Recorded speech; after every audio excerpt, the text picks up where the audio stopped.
સુરખપુર ગામમાં બોરમાં બાળકી પડી જવાની ઘટના સામે આવી છે। અમરેલીનો આ સમગ્ર મામલો સામે આવ્યો છે। વાડી વિસ્તારમાં ખેતમજૂરની બાળકી બોરમાં પડી ગઈ હોવાની ઘટના સામે આવી છે। તો 1.5 વર્ષની બાળકીને બચાવવા માટે પ્રયાસ ચાલુ છે અને તમામ પ્રકારના પ્રયાસ હાથ ધરવામાં આવી રહ્યા છે।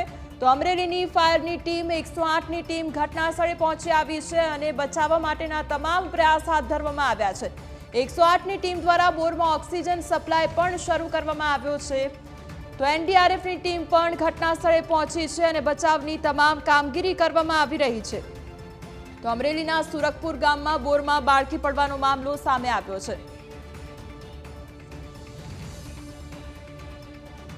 તમારી સાથે સંવાદદાતા ઋષિ જોડાઈ ગયા છે। ઋષિ, જે પ્રમાણે બોરવેલમાં નાની બાળકી પડી હોવાની આ ઘટના સામે આવી છે, હાલ કયા પ્રકારે કામગીરી કરવામાં આવી રહી છે?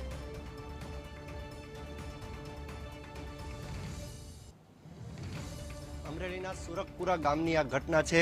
બપોરે 12 વાગ્યાના સમય આસપાસ આ બાળકી રમતા રમતા આ બોરવેલમાં ગરકાવ થઈ ગઈ હતી। હાલ અત્યારે ફાયર બ્રિગેડની ટીમ દ્વારા બચાવ કામગીરી શરૂ છે। રોબોટ દ્વારા પણ અત્યારે બાળકીને બહાર લાવવાનો પ્રયાસ કરવામાં આવી રહ્યો છે, પરંતુ તંત્ર પર સૌથી મોટો સવાલ એ થઈ રહ્યો છે કે અવારનવાર બાળકી જ્યારે બોરમાં પડે છે ત્યારે જવાબદાર કોણ, તે સૌથી મોટો સવાલ આ તંત્ર સામે થઈ રહ્યો છે।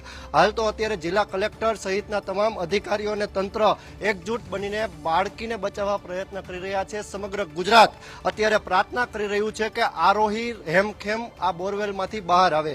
જે રીતે તમે દ્રશ્ય જોઈ રહ્યા છો, 108ની ટીમ, ફાયર બ્રિગેડની ટીમ સહિતના તમામ અત્યારે કર્મીઓ કામે લાગ્યા છે અને જે પ્રમાણે તનતોડ મહેનત કરી રહ્યા છે। સર્વે એક જ માત્ર વાત કરી રહ્યા છે કે બાળકી હેમખેમ પરત આવે। જે સ્ક્રીન ઉપર તમે દ્રશ્ય જોઈ રહ્યા છો તે બોરમાં અત્યારે બાળકીને બહાર કાઢવાના પ્રયત્ન અત્યારે થઈ રહ્યા છે। આપણે વાત કરવાનો પ્રયત્ન કરીશું ફાયર બ્રિગેડના અધિકારીઓ સાથે અને જિલ્લા વહીવટી તંત્ર સાથે પણ। કલેક્ટર થોડા સમય પહેલા અહીંયા હાજર હતા, પરંતુ આ ઘટના અત્યારે જે બની છે, રેસ્ક્યુ ઓપરેશન અત્યારે શરૂ છે, પરંતુ કલેક્ટર અહીંથી ગાયબ થઈ ગયા છે। કલેક્ટર સામે પણ અત્યારે સવાલ ઉઠી રહ્યો છે કે કલેક્ટર સાહેબ, આવડી મોટી ઘટના છે, આપ છો ક્યાં? કારણ કે આપનો જિલ્લો છે, આપની જવાબદારી છે। હાલ તો અત્યારે તંત્ર સૌ પોતાની જવાબદારી માથે લઈને પોતાની દીકરી હોય તે પ્રમાણે પ્રયત્ન કરી રહ્યા છે। ત્યારે વાત કરીએ ફાયર બ્રિગેડના અધિકારીઓ સાથે। ગઢવી સર આપણી સાથે છે।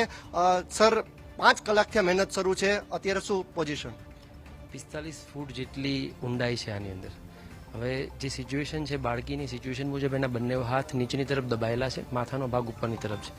આપણે એવી રીતના પકડ બનાવીએ છીએ કે એના કપાળથી પકડ બને અને બાળકી ઉપરની તરફ ખેંચાય અને જીવિત બહાર આવે। એવા પ્રયત્ન હાલમાં fire and emergency service Amreli દ્વારા કરવામાં આવી રહ્યા છે। હાલ કઈ ટીમ અત્યારે કામે લાગી છે અને ખાસ કરીને આ 1.5 વર્ષની બાળકી છે, જે રીતે પહેલો કોલ જ્યારે ફાયર બ્રિગેડને મળ્યો ત્યારથી અત્યાર સુધીની કામગીરી શું રહી? શરૂઆતની અંદર 12:30 વાગે અમને કોલ આપવામાં આવેલો હતો।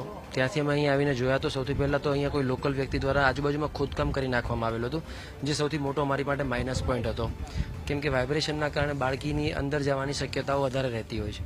આવા સમયમાં અમે જોઈને આવીને અમારા કેમેરા દ્વારા એની અંદર નાખીને તપાસ કરી તો બાળકીનું માથાનો ભાગ ઉપર હતો, બંને હાથ નીચેની સાઈડ દબાયેલા હતા, જેથી કરીને એને પહેલાં પકડવાનો પ્રયત્ન કર્યો કે કાપડ થકી કદાચ પકડાઈ શકે, પરંતુ 22-23 ફૂટ સુધી પાઇપનો આવરણ છે, એના પછી માટી આખી ખુલ્લી છે, તો જેના કારણે એની ઉપર માટીના લેયર 3 થી 4 ઇંચ જેટલા જામી ગયા છે। એટલે ધીમેથી માટીને હટાવીને હાલના તબક્કે કપાળથી પકડીને ઉપર લાવવાના પ્રયત્ન જારી છે। સર, સ્વાસ્થ્ય વિશે કઈ જાણકારી મળી શકે બાળકીની? કારણ કે માથા ઉપર તમે કહી રહ્યા છો કે 2 થી 3 લેયર માટીના જામી ગયા છે। 4 ઇંચ જેટલું પડ છે, એને સ્વાસ્થ્ય માટે અમે અહીંયાથી કહી શકીએ એવી કોઈ શક્યતાઓ નથી, પણ પ્લસ પ્રાર્થના કરીએ કે બાળકી જીવિત આપણે વચ્ચે બહાર આવે। છેલ્લે ક્યારે મુવમેન્ટ બાળકીની જોવા મળી છે? હવે એના પીરિયડની અંદર તો દરેક કામગીરી જોવા મળી રહી છે, એટલે લગભગ 1.5 કલાક 2 કલાક પહેલા તો આપણને બાળકીની અંદર મુવમેન્ટ જોવા મળતી હતી।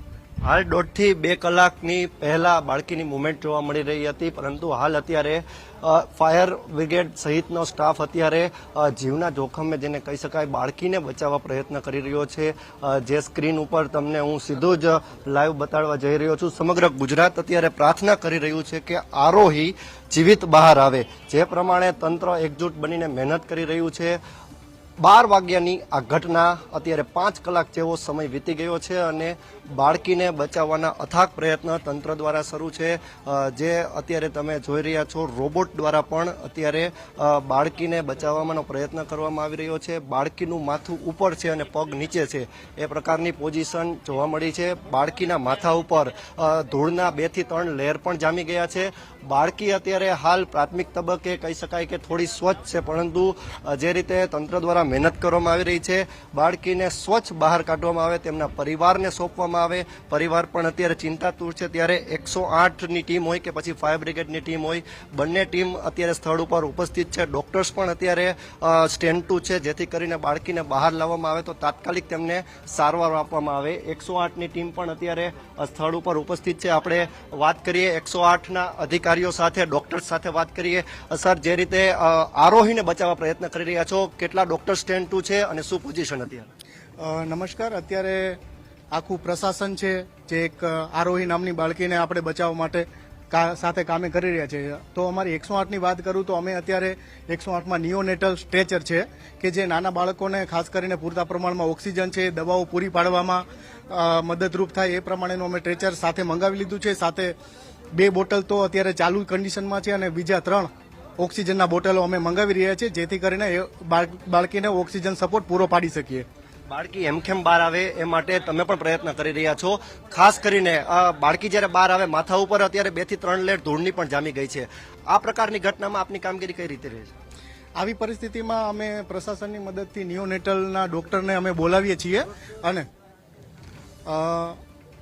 અમારી કામગીરી એ રહેશે કે ઓક્સિજન પૂરો પાડવામાં આવશે. જો બાળકીના ધબકારા નહીં હોય અથવા કે ઓક્સિજન સપોર્ટ પૂરો નહીં હોય તો અમે તાત્કાલિક જ અમારી ટીમ દ્વારા એને CPR કે જેને કાર્ડિયોપલ્મનરી રિસસિટેશન તરીકે ઓળખવામાં આવે છે. હું તમને સાદી ભાષામાં કહું તો કે બંધ પડેલા હૃદયને પૂર્ણબદ્ધ રીતે શરૂ કરવાની પદ્ધતિ કે જે કોઈ પણ ઇમરજન્સી વખતે ખૂબ જ ઉપયોગી છે. તો અમારા EMT દ્વારા CPR ચાલુ કરી દેવામાં આવશે તાત્કાલિક અને ઓક્સિજન સાથે પ્રયત્ન કરીએ અન્ય પણ અધિકારીઓ સાથે, કારણ કે જે રીતે તંત્ર અત્યારે કામે લાગ્યું છે, 108ની ટીમ સહિતનો જે કાફલો છે અત્યારે બાળકીને બચાવવા પ્રયત્ન કરી રહ્યો છે.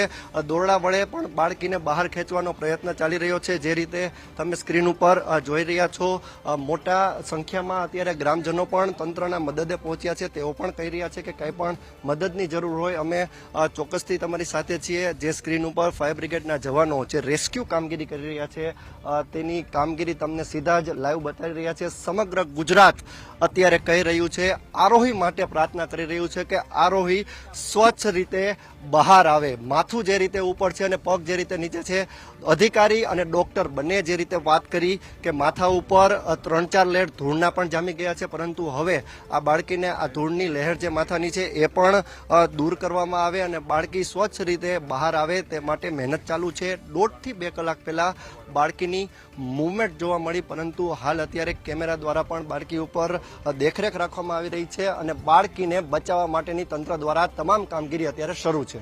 જી.